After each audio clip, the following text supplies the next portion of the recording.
Now that you understand how to get started, here's a little more information on losing weight and keeping it off, and it all begins with what you eat. Fat and weight loss is such an important aspect in our life today because we are fatter now than we have ever been. The word, weight loss programs, will catch the attention of anybody listening in on a conversation or watching television. In fact, that's one of the most popular keywords searched on the internet today. The main reason that we are so overweight is because of our relationship with food. In our society, we tend to concentrate on quantity. We simply want as much as we can get instead of the best food that we can get. Quantity always beats out quality, when it should be exactly the opposite of that. Once you've decided to lose weight, it can be difficult to determine where exactly you should get started. If you have a strong resolve to get going and to lose weight, it is possible. You just have to figure out how to say no. Everybody is different. You're not going to find another person who has the same metabolism as you or who burns fat the same way as you. You may weigh exactly the same as a person next to you, but if you both were to start an exercise and diet program, you both might not have the same results 2 weeks or even a month later, even if you did everything the same exact way each day. In saying this, it's important to realize that not everybody utilizes food in the same way either. What may cause one person to gain a pound may not do the same to another. The same is true in losing weight.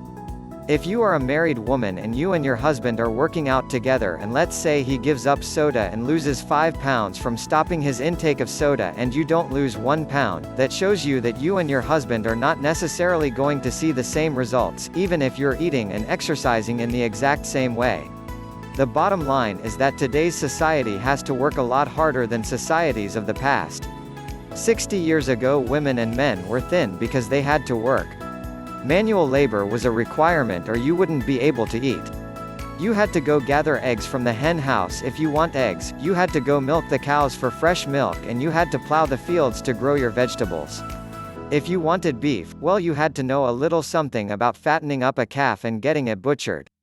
That's the way life was back then, and technology has taken away all of this manual work. So, instead we have to watch what we eat and we have to go make ourselves exercise. If we don't have a reason to move half the time. It is very important to understand that your weight loss goals are very dependent on how much you are willing to work at it. It is the one thing in life that you have to do manual labor to achieve if you want to see results. Generally, people do not need to worry about weight loss until their 20s, but with the fast food lifestyle that we live today, this is not necessarily the case anymore. Many of our children are obese because they eat too much fast food and processed foods. When you're grocery shopping for yourself and your family, read the ingredients of what you are eating. If you can't pronounce it, don't eat it. Processed foods cause us to have cravings, and cravings cause us to gain weight. This is particularly important to understand if you are ever going to be effective at losing weight and keeping it off. Watching your diet alone is not going to make you lose weight though. The proper diet has to be paired with the proper amount of exercise as well.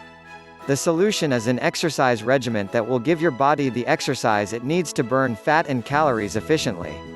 If you don't move, it's like you're in hibernation and your body just packs on the pounds, particularly around your waistline. When you think about life in the past when your sweat was caused by hard work and the sun, it just makes you feel good all over.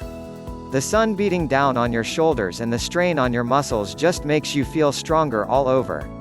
There really is nothing better than working out outside. But most people have moved to the city. The days of working on the farm are long gone for most. However, there are a few people who still get to have that glorious feeling of doing work and producing something that was real and keep the pounds off while they do it. Seriously, if you think about it, how many farm hands, cowboys and ranchers are fat? There aren't many. Think about their lifestyles. They get up, have a cup of coffee and breakfast, go to work, come in for lunch, go to work, come in for dinner, and then go to bed early enough to get up in the morning and do it all over again. In the meantime, they get good sun and fresh air and consume fresh water all day long. It truly is a healthy lifestyle. Unfortunately, most of us work indoors, sitting down, and still eat 3 meals a day, but have to do it so quickly you don't even get the opportunity to taste it.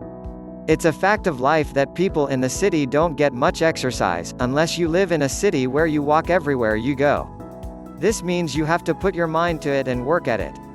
You have to fit fitness into your daily schedule or you're going to be overweight and sick. That's just the way it is. Exercise is the best way to control obesity. It is the best way to control stress, hypertension, cardiovascular disease, and other lifestyle-related illnesses. If you can work out outside, even better. Your body needs as much fresh air as it can get. Consistency is the most important aspect of any exercise program. If you have a goal, then if you consistently work towards that goal, you'll be able to reach it. Getting started is usually easy for people. They go shopping, get some workout clothes, buy some running shoes and maybe a gym membership. Then, they go and work out pretty steadily for a week or two. But, as they go, they find it harder to keep up their routine. Their lives become more demanding and they begin to go to the gym less and less. In other words, their gym membership goes to waste and they just stop going. Many people choose to work out in the evenings, but for some this routine is even harder to keep going. If you are not completely exhausted when you get off from work, then this is a good time to go. But, if you cannot, then you may need to find a way to get there in the morning. It will help you to get woke up and you'll be able to maintain your consistency. There is a misconception that exercise makes you tired, but that's not necessarily the case. It may do this to you the first few times, but as you get fit you will find you have more energy. Couple exercise with adequate sleep, you shouldn't have any problem getting up in the morning and getting going. Plus, you'll be energized all day long, which will help you to make it through your workday much easier. Even if you don't have a gym membership, chances are that there is a sidewalk outside your house and some people may even have access to a pool.